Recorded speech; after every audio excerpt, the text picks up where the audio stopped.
Card ही, इसमें वही file open नहीं करनी पड़ती? हाँ कर सकते हैं। अच्छा वो फाइल आपने सेव की थी दानिश? Yes sir.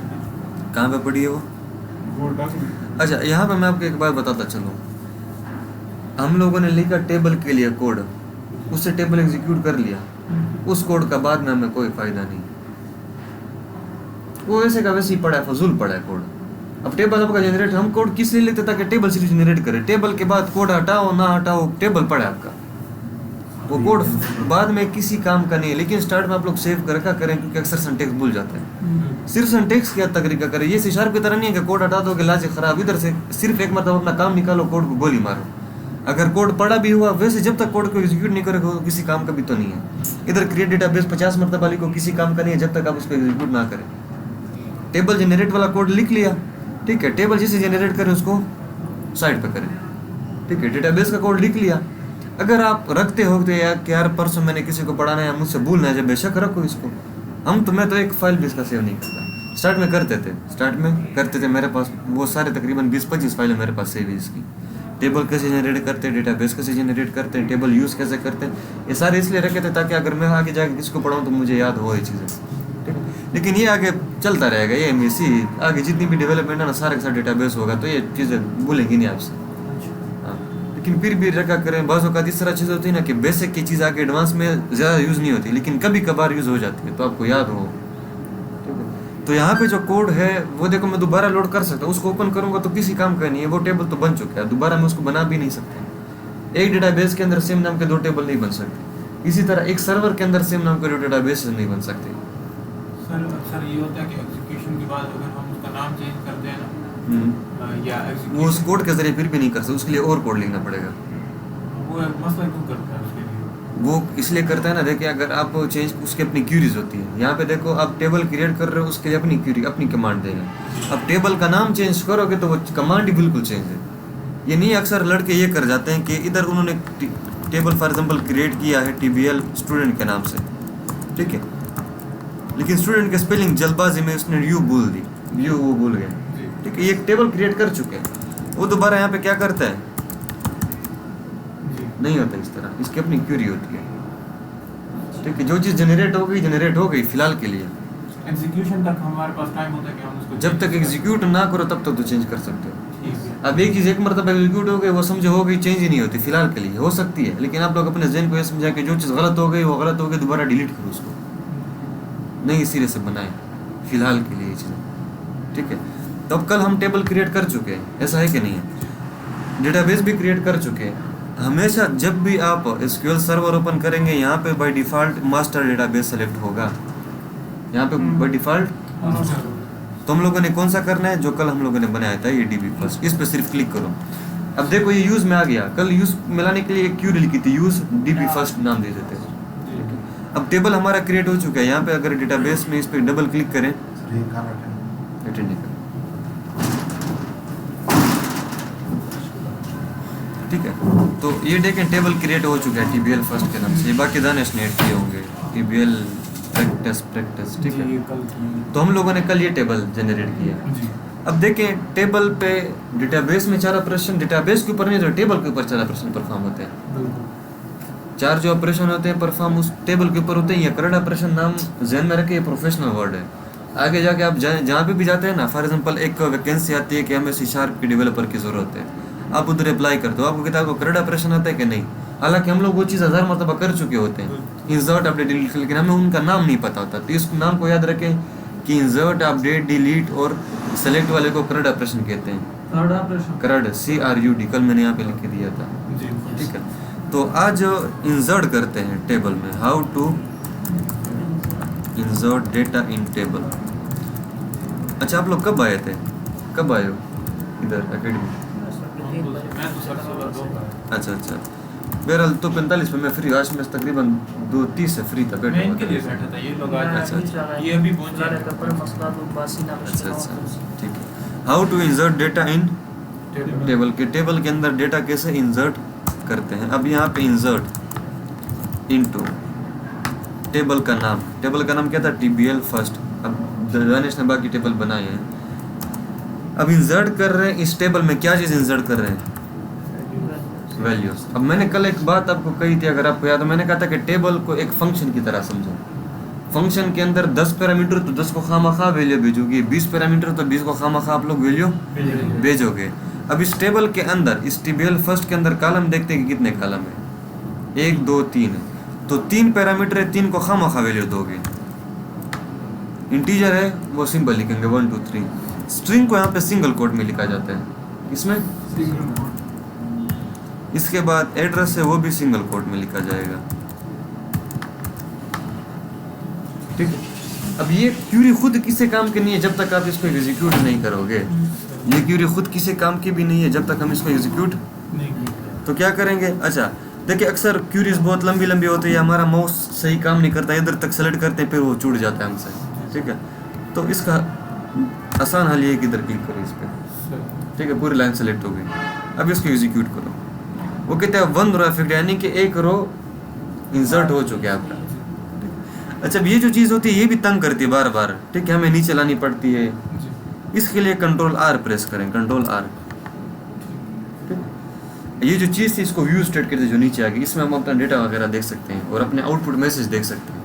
इस तरह वहाँ पे हमारे पास C++ में कंसोल स्क्रीन थी, यहाँ पे ये व्यू स्टेट है, इसमें आप अपने आउटपुट वगैरह के मैसेज देख सकते हो उसे। यहाँ तक क्लियर है, एक डेटा इंसर्ट हो चुका है। अब स्टार्ट में हम ये करते थे कि दूसरे डेटा को इंसर्ट करने के लिए अलग से क्यूरी लिखते थे। स्टार्ट में हम क्या करते थे कि दूसरा डेटा इंसर्ट करने के लिए क्यूरी लिखते थे। अब इस तरह थोड़ी देर पहले मैंने कहा कि ये इंसर्ट हो चुका है, अब इसका हमें ज़रूरत नहीं है, ये अगर पढ़ा हो या ना पढ़ा इसका कोई फ़ायदा नहीं, क्योंकि ये डेटा अभी चला गया है, ठीक है। तो 2 अब बस इसको क्या करते हैं, इंसर्ट। अब तीसरा डेटा देने के लिए तो तीसरी हमें रो लिखनी पड़ेगी, ना लिखे उसी के अंदर चेंजेस करें, क्योंकि ये डेटा तब चला गया, जिसने जाना था वो तो चला गया।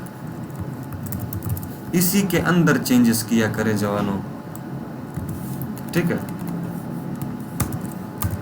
यहाँ तक समझ आ रही है ना मेरी बात, ठीक है। तो यहाँ पे जो क्यूरी आप एग्जीक्यूट कर लेते वो हो जाती है, उसके बाद उस क्यूरी के अंदर छेड़छाड़ करके दूसरा डेटा दो।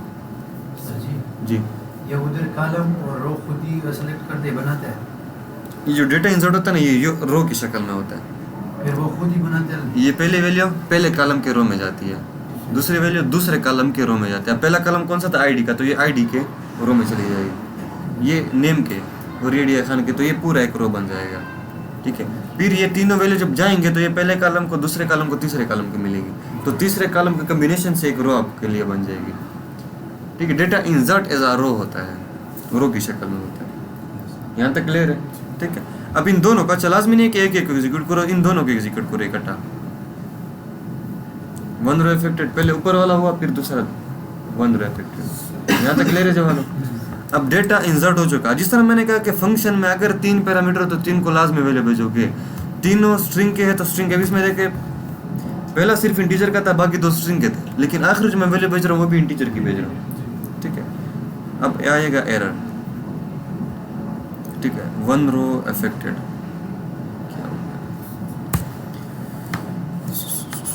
मेरे ख्याल से स्ट्रिंग में इंटीजर वैल्यू स्टोर होती है, इस पे अप्लाई करते हैं।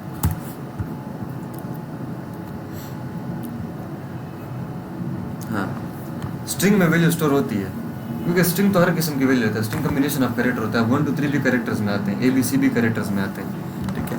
अब वो कह रहा है conversion fail when converting the varchar value q, ये varchar की वैल्यू है, टू डेटा टाइप इंट, क्योंकि पहले इंटीजर का था तो उसको आप स्ट्रिंग की वैल्यू सेंड नहीं कर सकते। पहली बात तो ये कि जिस टाइप के आपके पास कॉलम्स है उसी टाइप की वैल्यू हम भेजेंगे, पहली बात। इस तरह फंक्शन में था कि अगर 2 पैर इंटीजर है, इंटीजर की वैल्यू भेजेंगे, स्ट्रिंग है तो स्ट्रिंग की भेजेंगे। दूसरी बात, जितने कॉलम है उतनी ही तादाद में भेजोगे, 3 है तो 3 भेजो। अब मैं यहाँ से 2 भेज रहा हूँ, चलो इसको भी इंटीजर कर लेते हैं ताकि एरर ना आए इसकी वजह से।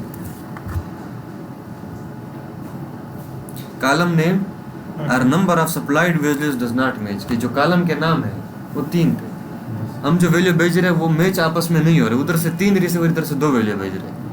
पहली चीज़ टाइप, दूसरी चीज़ तादाद इंसर्ट करते हो। यहाँ तक क्लियर है सर? हमें कैसे पता चलेगा कि इनको ये डेटा टाइप मिली हुई है और इसकी ये यहाँ पे देखो आपने कॉलम जनरेट किया तो आईडी इंट, नहीं अगर हम इनको चेंज करना चाहें तो कर सकते हैं? कर सकते तो वो कर सकते हैं। यहीं पे कोड में करेंगे या हाँ, वहाँ कोड में भी होता है, डिज़ाइन में भी होता है, वो चीज़ तरीके हैं बहुत सारे। उस फिलहाल के लिए हम सिंपल इंसर्ट देख रहे हैं। यहाँ तक क्लियर है जवानों? Yes. ठीक है। अब अच्छा, इसको डिलीट करने से डेटा भी पड़ा है, डेटा चला गया, ये डेटा डिलीट नहीं होगा। यानी कि जो टेबल क्रिएट हो गया था उसका कोड डिलीट करने से टेबल नहीं जाएगा, जो डेटाबेस क्रिएट हुआ था उसके कोड से डेटाबेस नहीं जाएगा, वो कोड सिर्फ डेटाबेस क्रिएट करने का था, क्रिएट हो गया, अब उसको उड़ा दो। अब ये देखो मैंने लाइन उड़ा दी तो इससे आपका टेबल पे कोई असर नहीं होगा। अच्छा, अब एक और मसला है, जिस तरह हम लोगों ने फंक्शन में डिफ़ॉल्ट पैरामीटर का एक टॉपिक पढ़ा था, ठीक है, अगर आपको याद हो। डिफ़ॉल्ट पैरामीटर में हमने कहा था कि देखिए अब हमारे पास एक मरीज़ हमें एक बंदा हमें मिलता है रोड में, मैंने इसकी एग्जांपल भी दी थी।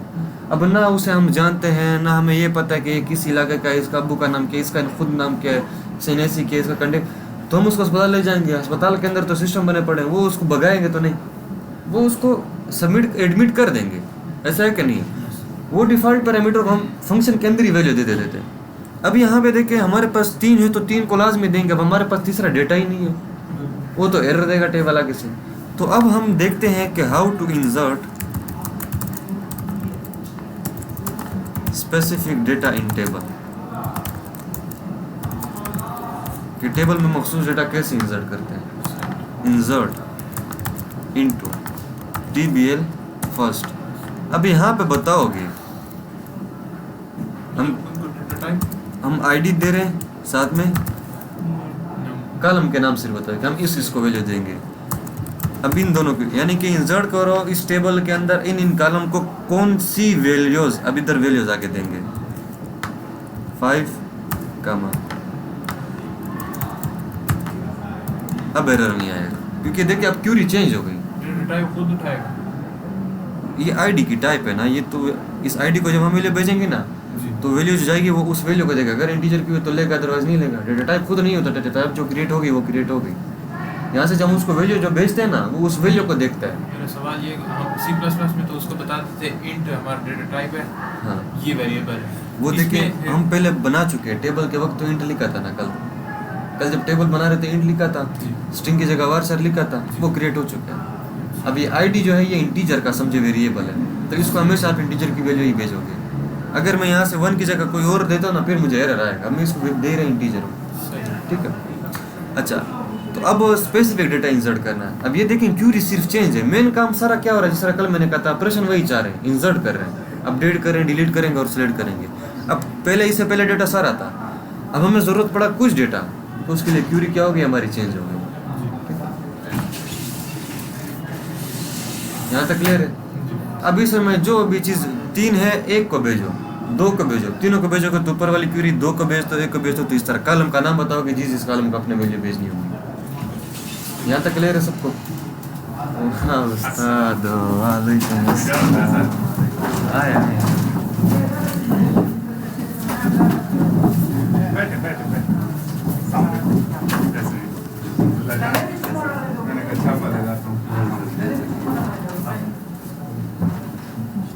कैसे पुराने गुनहगार भी बिठाए हुए कैसे बैठे आप नहीं आप क्लास मैं सिर्फ डिस्टर्ब करने आया था।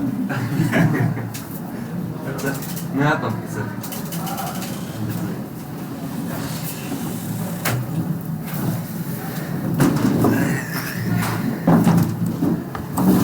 यानी घड़ी में करूँ मशवल पड़ गया। कहानी डिस्टर्ब करने आया था।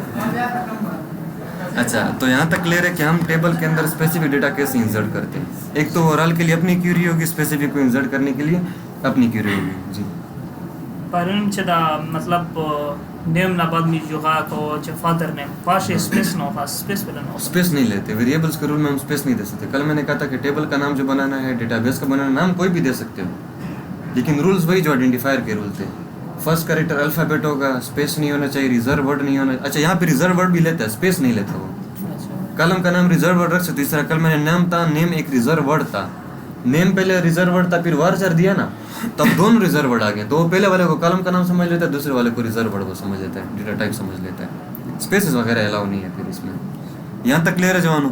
अब आगे जाके जहाँ पे भी हमें सिर्फ स्पेसिफिक डेटा इंसर्ट करना होगा तो सिर्फ इस क्यूरी को आप लोग याद रखें, ठीक। अब टेबल, हमारे पास टेबल मुख्तलिफ हो सकते हैं, लेकिन तरीका तो यही होगा स्पेसिफिक डेटा इंसर्ट करने का। ठीक है, सारा डेटा इंसर्ट करने का तरीका तो सेम यही होगा। यहाँ तक क्लियर है? ठीक है। अब इसके बाद देखिए डेटा तो हमारा इंसर्ट हो गया, हम उसको देखेंगे कैसे?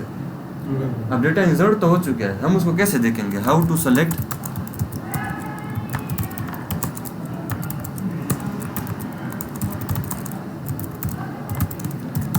सेलेक्ट कर रहे हैं स्टेरियो को, फिलहाल हम छोड़ते हैं, बताता हूँ कि सेलेक्ट कर रहे हैं फ्रॉम टीबीएल। स्टेरियो को फिलहाल छोड़े, हम कह रहे हैं कि सेलेक्ट करो फ्रॉम इस टेबल से। डेटाबेस नहीं बताएंगे उसको, मतलब जो क्रिएट डेटाबेस है, हाँ? क्रिएट डेटाबेस नहीं बताएंगे। नहीं डेटाबेस तो देखिए यूज में है ना, डेटाबेस को हम यूज में ला रहे हैं। अब इस डेटाबेस के अंदर जो भी टेबल्स होंगे ना, उसी के अंदर आप ऑपरेशन परफॉर्म कर सकते हैं, लेकिन पहले डेटाबेस में यूज, डेटाबेस एक मरतबा क्रिएट होती है, क्रिएट कल कर ली थी, क्रिएट तो हो गई है। अब उसके बाद सेलेक्ट करें तो हम टेबल सेलेक्ट करते हैं। डेटाबेस के अंदर डेटा स्टोर नहीं होता, टेबल के अंदर स्टोर होता है। ऐसे तो डेटाबेस बहुत सारी भी हो सकती है ना एक कंप्यूटर में। डीबी फर्स्ट सेलेक्टेड है यहाँ पे, मतलब यहाँ पे सिलेक्ट होना लाजमी है। लाजमी है। ठीक है, देखें जिस डेटाबेस के ऊपर आप ऑपरेशन परफॉर्म कर रहे हैं वो यहाँ पे आपको सिलेक्ट करना होगा। ठीक है, हम कह रहे हैं कि इसी डेटाबेस के अंदर ये टेबल पड़ा था कि नहीं पड़ा था, इसी का डेटा सेलेक्ट करके लाओ। डेटाबेस सेलेक्टेड है, अगर वहाँ से मैं डेटाबेस चेंज करता हूँ, मास्टर करता हूँ, फिर एरर आएगा। वो कहेगा कि इस डेटाबेस के अंदर ये टेबल बिल्कुल पड़ा ही नहीं है आपका। ठीक, ये अच्छा, ये स्पेसिफिक क्वेरी में देखें हम लोगों ने एड्रेस को वैल्यू नहीं दी थी, बाय डिफॉल्ट नल ले लेते हैं। ठीक है, बाय डिफॉल्ट उसने क्या ले लिया? नल ले लिया। यहाँ पे देखिए 1 अली डी खान, 2 अब्बास डी खान, 3 अहमद, 4 3 और 5 पे बिलाल वगैरह। यहाँ तक क्लियर है? अब स्टेरे का मैंने कहा था कि इसको फिलहाल छोड़ दें, वो भी अभी देखते हैं। स्टेरे का मतलब कि सेलेक्ट करो, स्टेरे का मतलब तमाम कॉलम फ्रॉम इस टेबल से। स्टेरे का मतलब तमाम कॉलम। अगर हम लोगों को सिर्फ आईडी की ज़रूरत है तो सिर्फ यहाँ पे आईडी लिखो। अब सिर्फ आईडी वाला सेलेक्ट होकर आएगा। स्टेरे का मतलब तमाम कॉलम। ठीक है, स्पेसिफिक का कंप्लीट डाटा भी उठा सकते हैं। हाँ, उसको आईडी नंबर देना पड़ेगा। आईडी नंबर, वो रो जो उठाते हैं ना कंप्लीट डेटा, वो फिर वेयर के जरिए होता है, वो फिर आगे देखेंगे। आप थोड़ा सी सर्व करें, इंशाल्लाह सारी चीज़ें देखेंगे। ठीक है, यहाँ तक क्लियर है जवानों कि how to select all column data from table, उसके लिए ये करेंगे। ठीक है, how to select specific column data from table, वो फिर ये तरीका सेलेक्ट। अब 2 उठाने हम लोगों ने, नाम उठाना है, कमा आईडी उठानी है फ्रॉम। अच्छा देखें यहाँ पे एक चीज़, ये कुछ शॉर्टकट मैं आपको बता रहा हूँ, ये स्टार्ट में हमारे साथ बड़े अक्सर होता था। अब यहाँ पे मैं आईडी लिख रहा हूँ, वो सजेशन में नहीं आ रहा। ठीक है, तो उसका बेहतर हल ये है कि आप पूरा पहले इस तरह लिख दो, टीबीएल फर्स्ट लिख दो, अब सेलेक्ट और फ्रॉम के बीच में आप लिख दो आईडी, आ गया, कामा नेम लिखो, हो गया। ठीक, नहीं तो वैसे लिखो, एरर शेर नहीं आया, लेकिन सजेशन में नहीं आएगा। फिर आपको नाम याद रखने होंगे या पीछे से देखने होंगे आपको। यहाँ तक क्लियर है जवान? किसी को कोई कंफ्यूजन? एक रो सिलेक्ट कर सकते हैं, एक रो भी सिलेक्ट कर सकते हैं। इसमें नेम रिजर्व्ड है और आईडी रिजर्व्ड नहीं है। खैर है, कोई मसला नहीं है, कॉलम के नाम है दोनों। ठीक, जिस तरह कल देखें दानिश ये कह रहा है कि कल हम लोगों जो नेम बनाया था, नेम एक रिजर्व वर्ड है, इसके आगे वार 4 भी एक रिजर्व वर्ड था। ठीक है, हम लोगों ने पढ़ा था किसी प्लस के अंदर वेरिएबल का नाम रिजर्व वर्ड नहीं रह सकते। अब यहाँ पे जैसे हम इसको एग्जीक्यूट करेंगे, अब दोनों रिजर्व वर्ड है, तो वो पहले वाले को कॉलम समझ लेगा, दूसरे वाले को उसकी टाइप समझ लेगा। ठीक है, यहाँ पे उसका इशू नहीं करता। ठीक है, अब इसके बाद how to select specific data. हर रो एक रिकॉर्ड है, या स्पेसिफिक रिकॉर्ड में कहता हूँ, रो एक क्या है? कंप्लीट रिकॉर्ड है। How to select specific record from table. अब स्पेसिफिक रिकॉर्ड करें, स्पेसिफिक कॉलम नहीं करें तो सारे लगाएंगे। ठीक है, सेलेक्ट यानी कि कॉलम सारे उठाने, उस एक रिकॉर्ड हमने उठाना है, उसके अंदर आईडी भी होनी चाहिए, उस रिकॉर्ड के अंदर नाम भी और एड्रेस भी, तो इसलिए मैंने स्टेरिक लगाया। अगर मैं इधर सिर्फ आईडी उठाऊंगा तो रो भी एक आएगी, उस रो के अंदर सिर्फ आईडी का डेटा आएगा। ठीक है, फ्रॉम टीबीएल फर्स्ट वेयर जहाँ पे, अब वेयर जहाँ पे आईडी क्या है हमारे पास 1। अब सेलेक्ट करो तमाम कॉलम इस टेबल से जहाँ पे आईडी 1 हो। अब जहाँ जहाँ पे भी आईडी 1 होगी ना, ये उस डेटा को लाएगा। ये इसकी समझ आई यहाँ तक? ठीक। अच्छा, इसमें देखें अब उसी आईडी की आपको सिर्फ नाम की जरूरत है, उसी आईडी के चीजें सीखें। अब ये हो सकता है कि क्यूरी में ना लिख देता, लेकिन सिर्फ आप सीखें, आप अपनी मर्जी के मुताबिक क्यूरी चेंज कर सकते हैं। अब ये उसी आईडी का सिर्फ नाम उठाएगा अली। तो ये हमारी क्यूरी बनी हाउ टू सेलेक्ट। इसको कॉपी करते हैं, यहाँ से इसको हटाते हैं। अच्छा, रिकॉर्ड लिख रहा था सही सही।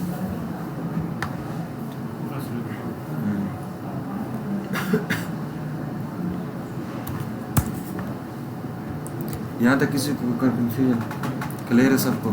ठीक, नीचे कॉलम्स जो जुड़कड़ी दर जी तो डेटा हमारा चाहिए था, इसमें जुड़कड़ी दिया फादर नेम दे जीमेल में आता है, कांटेक्ट नंबर में आता है, एड्रेस में आता है, सारे डालेंगे। डाउट होगा अगर सारे नहीं डाले फिर स्पेसिफिक सर ऊपर मैंने इंसर्ट की क्यूरी लिखी थी ये वाली, फिर आपको बताना पड़ेगा किस किस कॉलम को आपने वैल्यू दी। ठीक है, अब कल तक आप लोगों ने ये काम करना है हर बंदे ने। ठीक है, ये देखें छोटी छोटी चीज़ें हैं, ये अगर अभी साफ करते हैं तो आगे जाके आपको इतने कन्फ्यूजन वगैरह नहीं होगी। Dacă am deja pozarea sara malim को आईडी pozarea sara हाँ, आईडी में सब पता ना बात दे नून नेम की बेस पे भी होता है। ये तो सिर्फ सर्चिंग है, आप किसी भी नाम की बेस पे ये अली इतर दे दो। दो चीज़ों, अच्छा अब आपको पता है कि नाम सेम हो सकता है, बंदों का नाम तो सेम हो सकता है, फिर आप नेम भी एंड आईडी की बेस पे भी सर्च करो। जहाँ पे नाम ये हो तो इस तरह वहाँ पे ये कंडीशन है, ये फेल्स में नहीं लगाते थे, अब ये वो कंडीशन इधर सिर्फ इस एंड की जगह ए एंड डी लगता है, और वहाँ पे आर की जगह क्या लगता था, ये यहाँ पे ये आर लगता है सिर्फ। तो ये कंडीशन है आपकी, लेस देन ग्रेटर देन तमाम ऑपरेटर काम करते हैं। मतलब आईडी के अलावा मैं जो भी बताऊँ हम कोई दे सकते हैं, दे सकते हैं, दे सकते हैं। आईडी, नेम, एड्रेस, जिस चीज़ की बेस पे आपने सर्चिंग करनी है वो यहाँ पे आप दे सकते हैं। सके बाद दिमाग को खुश वाला। अच्छा अच्छा, चलो जी आप शाखा चलो जवानों, ये काम फिर आप लोग करें। बस इसमें एक कल हाँ रटना होता है, इसमें लॉजिक तो नहीं, मैं आपको कह नहीं रहा था कि इसमें लॉजिक शाजिक नहीं है, थोड़ा सिर्फ आपको चीज़ आनी चाहिए। थोड़ा सा है सही, ना देखिए कि मतलब इंसर्ट और ये चीज़ें थोड़ा पहले थोड़ी मुश्किल हो बनती है। अब कल इंशाल्लाह डिलीट करेंगे और अपडेट करेंगे, उसके बाद ये जो यहाँ पे इंसर्ट अपडेट डिलीट करते हैं ना, आपको एक क्यूरी लिखनी पड़ती है। अब ये हर बंदा नहीं लिख सकता, ठीक है। फिर हम क्या करेंगे कि फ्रंट पे एक हमारे इसके लिए डिज़ाइन बनाएंगे, फॉर्म बनाएंगे, उस पर जो एंट्री करेंगे वो डेटा सिर्फ इधर आएगा, क्यूरी बार बार नहीं लिखेंगे, सिर्फ एक मरतबा पीछे जो बने हुए उन्हीं को, हाँ उन्हीं को कर सकते।